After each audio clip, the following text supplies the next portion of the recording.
La conférence d'avant-match de Hansi Flick, accompagnée par Pedri pour le match de demain contre le Paris Saint-Germain. Attendez, bougez pas, je vous explique. Pedri explique que ce match est l'un des meilleurs matchs au monde que vous puissiez regarder en ce moment. C'est un match où les deux équipes voudront avoir la balle, on va essayer de dominer comme d'habitude, presser comme c'est le cas depuis l'arrivée de Flick. En gros, il explique que demain la différence se fera au milieu de terrain. En gros, l'équipe qui arrive à avoir le ballon. Il est clair que ce sont des temps difficiles, surtout pour Gavi, je suis sûr que lui et Gavi s'en sortiront. Moi, comme Vitinha, sommes des joueurs qui aiment avoir le ballon et n'aimons pas courir derrière le ballon. Chaque joueur aura un rôle important. Et ensuite, Flick, c'est une compétition différente. Nous jouons contre la meilleure équipe de la saison dernière. Ils ont un coach fantastique. J'aime voir leur football. C'est un gros défi pour nous, mais nous avons hâte d'y être. Des grands joueurs ne joueront pas demain, c'est dommage pour les fans, mais c'est comme ça. Ce sera tout de même un grand match. Le plus important est le positionnement des joueurs. Je le dis souvent, nous devons jouer demain de la première à la dernière minute à notre plus haut niveau. C'est ce que j'attends des joueurs. En gros, il explique qu'il n'a pas encore décidé les titulaires, mais qu'il a confiance en Araujo. Le problème avec Araujo, c'est du passé. Il y a 2 ans, j'ai une confiance absolue en Ronald. Il est toujours prêt et se donne à fond. Je suis content pour lui. La même chose pour Lewandowski ou Ferran. Il n'a pas décidé qui sera titulaire. Mais moi, personnellement, j'attends Lewandowski, Rashford, Lamine Yamal. En tout cas, demain, on va se régaler. Sinon, vous, les gars, vous en pensez quoi? Ramenez-vous sur cette importance, on est.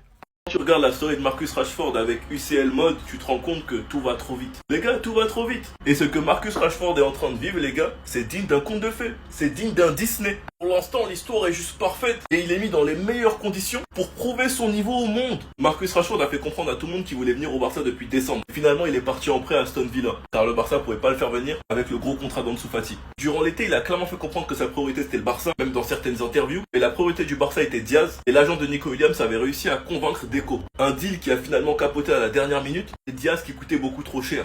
Il a donc signé au Barça et la légende raconte que depuis ce jour-là, il n'a pas arrêté de sourire. Parce qu'il n'y a pas un moment où on ne l'a pas vu sourire. Même sur le terrain, quand il rate, il sourit. Il est heureux d'être là. Le mois d'août passe, le Barça perd l'un de ses meilleurs joueurs. Rashford titulaire face à Valence, décisif. La première passe D au Barça pour Rafinha. Il est ensuite de retour en Angleterre au St James Park contre Newcastle. Doublé homme du match. Même s'il fait pas un grand match, doublé. Avec un but de Tarté. Et ensuite les 2 autres matchs, Retafe et Oviedo, ils se montent encore une fois décisifs. Contre Oviedo, malheureusement, c'est Rafinha qui se blesse. Le match d'après, il se monte décisif contre la Real Sociedad. Demain, il affronte le Paris Saint-Germain. Il nous cale donc cette petite story avant le match. Et ce qui serait magnifique, c'est qu'il soit encore une fois buteur en Ligue des Champions. Enfin bref, sinon vous les gars, vous en pensez quoi? Ramenez-vous sur cette importance, on est. Ce que Hakimi vient de faire, c'est la meilleure chose possible pour teaser ce match. Maintenant, avec cette déclaration de Hakimi, on attend juste qu'une chose, c'est la story de Lamine Yamal. Achraf Hakimi à propos de Lamine Yamal. Yamal, il va devoir se mesurer au meilleur latéral gauche du monde, Nuno Mendes. Je pense que Nuno a largement les capacités pour le stopper, comme il l'a déjà fait face à d'autres ailiers similaires à Lamine. Il n'y a pas d'ailier similaire à Lamine. Lamine est le meilleur dribbleur d'Europe. Vous pouvez me sortir le match face au Portugal si vous en avez envie, mais d'un match à l'autre, tout peut changer. La preuve, Nuno a fait un très bon match face à Lamine Yamal en Ligue des Nations, mais en Coupe du Monde des clubs, il s'est fait éteindre par Malo Gusto. Et vous allez pas me faire croire que Malo Gusto, offensivement, il est meilleur que Lamine. Ça veut tout simplement rien dire. La façon de jouer du Portugal et celle du PSG, c'est 2 trucs différents. Achraf Hakimi nous explique qu'il a de très bons souvenirs dans ce stade, et que la dernière fois, ils avaient gagné ici et qu'ils espèrent qu'ils feront la même chose demain. Avec Pedri qui explique que demain, ils vont presser fort le PSG, que ce qui conditionnera le match, c'est la victoire au milieu de terrain. Hakimi qui explique qu'il a de bons souvenirs dans ce stade et que Nuno a les capacités pour arrêter Lamine. Là, je vous le dis, demain on va se régaler. Portez vos coronets et venez dans les commentaires me dire que Nuno il va pocket Lamine Yamal. Je viendrai vous tirer les oreilles après ce match. Moi j'ai parlé, je les porte toujours. Sinon vous les gars, vous en pensez quoi? Ramenez-vous sur la patience, on est. Vous demandez sûrement pourquoi cette longue absence, les gars. J'étais avec Lamine Yamal, on a parlé du cas de Nuno Mendes, et je peux vous le dire, les Parisiens, ça sent pas bon pour votre Portugais. Il va prendre tellement un bouillon. Vous savez ce que c'est l'expression manger le sol? Et lui, il va vraiment le manger demain. Un autre message à faire passer, parce que oui, on a vu la conférence de presse d'Hakimi, qui dit très ouvertement que Nuno Mendes va arrêter Lamine Yamal, mais Hakimi, j'ai un petit message de la part de Marcus Rashford. J'ai pris des notes, qu'est-ce qu'il me dit? Demain, Hakimi, tout est mort. J'espère que c'est clair pour toi. Donc vous l'aurez compris, au vu des absents offensifs du Paris Saint-Germain, on va s'attaquer à leurs latéraux. Un petit spoil, bon rien de bien méchant, mais Araujo sera aligné demain. Et ce qu'il va faire à Barcola, le petit sera effrayé. Je ne sais pas s'il aura envie de jouer au football encore une fois après. Demain, Ronald, il va arriver dans un mood final de Ligue des Champions. Et il sera là pour agresser tout le monde. Bataille tactique, duel de coach. Certains Parisiens trouveront des excuses après le massacre qu'ils vont prendre demain. Mais j'ai envie de vous dire, les gars, quand on s'est plaint face à l'Inter qu'il nous manquait des joueurs importants, tels que Koundé, Lewandowski et Baldé, personne ne nous a pris en considération. Vous êtes le grand Paris Saint-Germain, débrouillez-vous. À demain. Également, du coup, quelques minutes après, est venu en conférence de presse. Il est revenu sur le cas d'Araujo il y a 2 ans. Faut-il le pardonner ou pas? Est-ce qu'il a son 11 de départ? Est-ce qu'il pense également du PSG? Voici ce qu'il a dit. Là aussi, on va mettre les pieds dans le plat directement concernant Araujo. Le problème avec Araujo, c'est du passé. Il y a 2 ans, j'ai une confiance absolue en Ronald. Il est toujours prêt, il se donne à fond, je suis content pour lui. Mais dans la foulée, il dit également que je n'ai pas encore décidé de la paire de défenseurs centraux de demain. J'ai la plus grande confiance et conviction en Ronald. On verra demain, j'en dis pas plus. Concernant le PSG, il a déclaré le PSG est une équipe de classe mondiale. Logique, c'est la meilleure équipe du monde ayant gagné la Ligue des Champions de l'année dernière. Avec un entraîneur de leur niveau, je les adore, ce sera un défi pour nous et nous avons hâte de les jouer demain. Je me rappelle une époque, il y a eu le prime du flickball. Cet enchaînement-là vraiment l'a habité, quoi. Et puis là, on va vivre peut-être la même chose, mais sans cet homme. Donc si vous voyez Flick en costume, tenez-vous prêt. Vraiment, tenez-vous prêt. Concernant Rashford, il a déclaré que le match à Newcastle était important pour Marcus Rashford. En termes de confiance, ce n'est pas facile de revenir ici après la première ligue. Il est en pleine forme. D'ailleurs, je sais pas pourquoi les gardiens se mettent à fond pour arrêter ses tirs en fait en Liga, je comprends.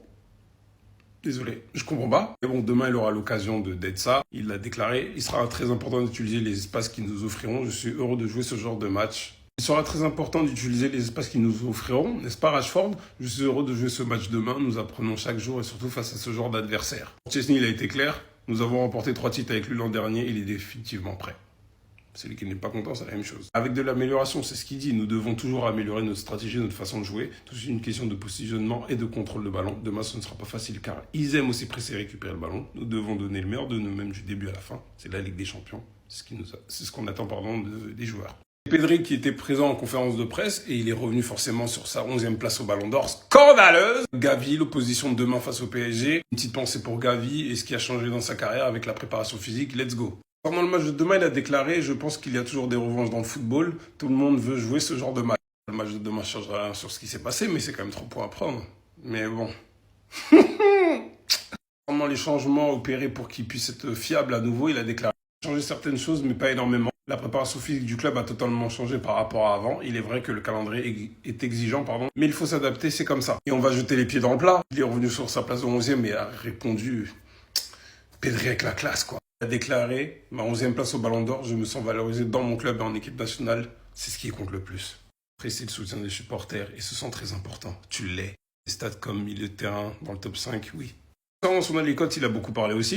Jamais content d'être opéré, surtout dans le cas de Gavi. On est avec eux, on les soutient, on essaie de les faire sourire car ce ne sont pas des moments faciles. On est avec toi, Gavi. Le match de demain, il a déclaré « Je préfère jouer contre une équipe offensive qui vient te presser comme le fait les équipes de lui. C'est mieux pour nous de jouer contre ce genre d'équipe. » En opposition face à Vitinha, il a déclaré « Moi, comme Vitinha, nous sommes des joueurs qui aiment avoir le ballon et n'aiment pas courir derrière le ballon. Chaque joueur aura un rôle important. » Bataille du milieu de terrain, les gars. On parle, c'est un match où les deux équipes voudront conserver le ballon. Nous sommes une équipe courageuse et je pense que nous y parviendrons. Il faut le montrer sur le terrain, mais j'ai confiance avec De Jong. Enfin, sur Paul Scholes, il a déclaré, c'est sympa, je le prends comme une motivation. Je sais qu'il est difficile d'atteindre le niveau de Xavi, Iniesta, mais c'est un compliment.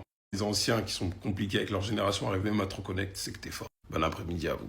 J'ai toujours dit que le contrat Spotify et le Barça est le meilleur de tous les temps en termes de sponsoring. Montrer parce qu'ils ont déjà trouvé l'artiste avec qui ils vont collaborer pour.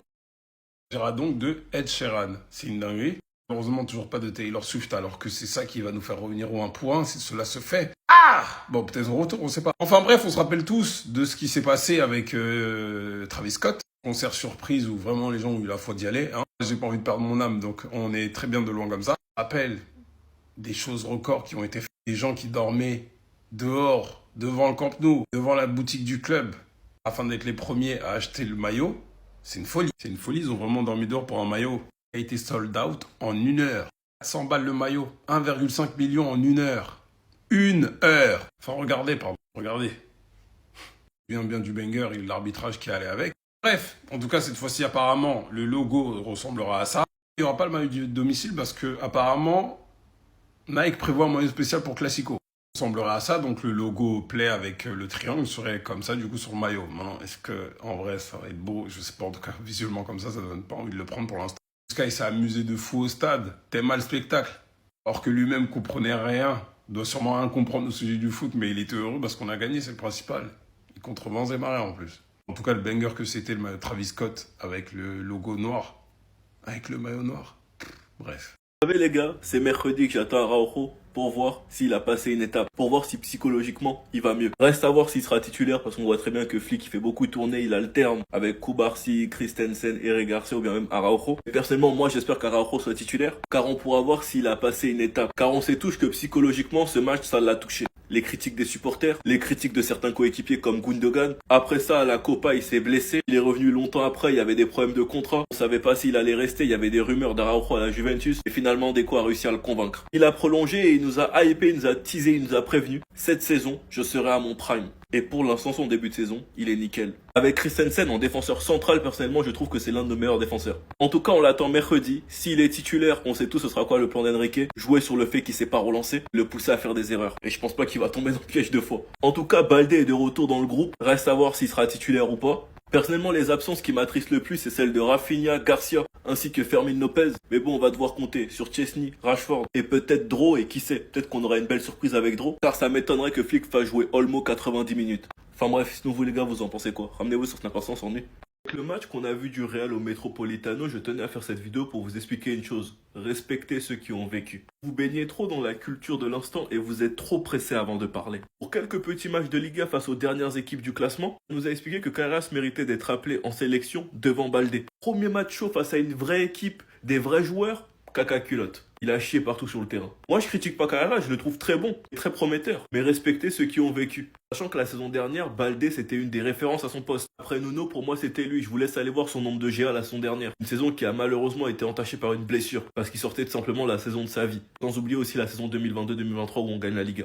Maintenant, pour revenir à Kubarsi, ouais, il s'est fait bench en Espagne par Hussein. Kubarsi, c'est un défenseur de merde sur côté. Encore une fois, je le répète, respectez ceux qui ont vécu. Kubarsi, pour son premier match de Ligue des Champions, c'est homme du match face à Naples. À 17 ans, il a pocket Osimhen et Kvara. Il est ensuite parti au Parc des Princes, il t'a sorti un énorme match. Même le match retour au Montjuïc qui te fait un très bon match. Kubarsi, c'est un joueur, la saison 2023-2024, quand on fait saison blanche, au début de saison, la défense était catastrophique. Dès qu'il a été placé titulaire, le Barça a enchaîné les clean sheets. Et il a surtout fini homme du match pour son premier match en Ligue des Champions face à Naples. Beaucoup ont voulu blâmer Kubarsi la saison dernière à cause de sa deuxième partie de saison. Comme Hussein c'était du tout beau tout nouveau, beaucoup l'ont mis en avant pour rabaisser Kubarsi pour quelques matchs de Ligue des Nations ou quelques matchs de Coupe du Monde des clubs. Mais il lui a fallu peu de temps pour faire des erreurs et ce qui est normal vu son âge. Ça n'empêche pas que c'est un crack. Et comme je vous l'ai dit, respectez ceux qui ont vécu. Enfin bref, vous les gars, vous en pensez quoi? Ramenez-vous sur Snap, on s'ennuie.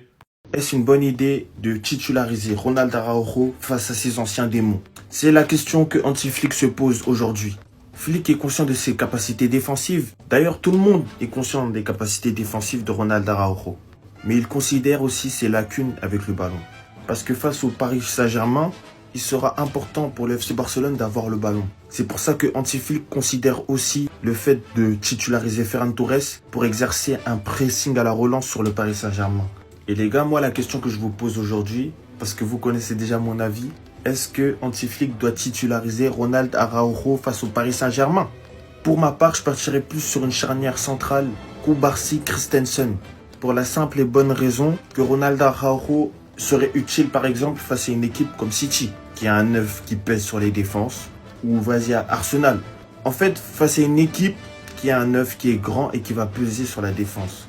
Le Paris Saint-Germain pourrait aligner un faux 9 ou mettre Gonzalo Ramos qui n'est pas très dangereux. L'utilité de Ronald Araujo serait beaucoup plus amoindrie. Et Luis Enrique pourrait exercer la même tactique qu'il y a 2 ans et tout simplement laisser Ronald Araujo la responsabilité de relancer le ballon. C'était Serginho do Brasil et dites-moi ce que vous pensez de tout ça et si Anti-Flick fera les bons choix. Bao! Les gars, on est tellement rentré dans les clous d'une grande équipe, on est tellement redevenu une grande équipe, on est en train de banaliser le football. En marquant hier face à la Sociedad, le FC Barcelone a égalé un record vieux de 81 ans les gars. 44 matchs consécutifs sous l'ère Flick où on inscrit au moins un but. Le record il est vieux de 81 ans les gars. Est-ce que toi là derrière ton écran, ton grand-père il a 81 ans? Et les gars, je vous jure que depuis que Flick il est arrivé, on est en train de banaliser tout ce qui se passe. Alors qu'il n'y a même pas de cela 4 ans, si je dis pas de bêtises, on jouait l'Europa League les frères. Ça veut dire que la raison pour laquelle on est heureux malgré le fait qu'on n'a pas gagné avec des champions depuis 10 ans, c'est que depuis l'arrivée de Flick, on arrive à apercevoir le bout du tunnel. Une réalité parallèle pour l'instant où le FC Barcelone remporte la Ligue des Champions. Tout simplement parce que notre jeu, il est beau à voir. On met des buts. Quand on doit écraser l'adversaire, on l'écrase. Quand l'équipe doit souffrir dans les dernières minutes de jeu, elle le fait. Quand l'équipe doit mettre des buts important à la dernière minute. Elle le fait et nous, on a juste à observer, à supporter et à attendre seulement les résultats. Donc encore une fois, merci Flick et dites-moi ce que vous pensez de ce record vieux de 81 ans qui va sans doute être battu contre le Paris Saint-Germain parce qu'au nom de Dieu Tout-Puissant, on va mettre un but au moins. Un but. C'était Jorginho du Brasil, on s'attrape. Bao! Moi, j'ai quand même ce sentiment que ça va être un match. En fait, il est trop dur à pronostiquer. Tout peut se passer. C'est facile, c'est vrai. T'as des qualités, on en a. T'as des très gros points forts, on en a. Tu fais partie de la meilleure équipe d'Europe. On est la meilleure équipe d'Europe. T'aurais pu l'être aussi. En fait, c'est tellement pareil pour moi parce que votre grosse force, c'est le milieu de terrain. On est très bon au milieu de terrain. Vous mettez un gros pressing, on met un gros pressing. Vous jouez haut, on joue haut. Tu vois, en fait, c'est ça. Il y a des individualités, même si c'est vrai que Dembélé n'est pas là. Ça aurait été beau quand même. Franchement, c'est dommage de ne pas voir ce fameux Dembélé face à Lamine. Tu vois, même si bon, ça y est, le Ballon d'Or est gagné par Dembélé. Mais j'aurais aimé quand même avoir ce duel à distance entre les deux joueurs. Le 1 et le 2. Le 1 et le 2, une semaine après. Voilà, ça aurait été magnifique. Voilà, exactement. 10 jours après, en plus, ils se sont respectés, ils se sont pris dans les bras. Enfin, voilà, quand t'as compris. Même sur Insta, je sais pas si t'as vu. Ouais, sur Insta, moi je trouve ça beau, tu vois. C'est deux sportifs, voilà, ils se respectent, même si nous on se charrie un peu, Paris, Barça et tout, eux ils se respectent et c'est le plus important. Donc j'aurais bien aimé voir ça sur le terrain. Maintenant, il y a des individualités, il y en a d'autres côté Paris, et c'est pour ça qu'en fait, comme tu l'as dit, milieu de terrain, ça va se battre, il y a duel. En fait, je trouve que c'est beau parce qu'il n'y a pas un monde où on se dit non, le milieu du Barça est largement meilleur. Il y a débat, quoi qu'il arrive. Entre Paris et le Barça, il y a débat sur qui est le meilleur au milieu.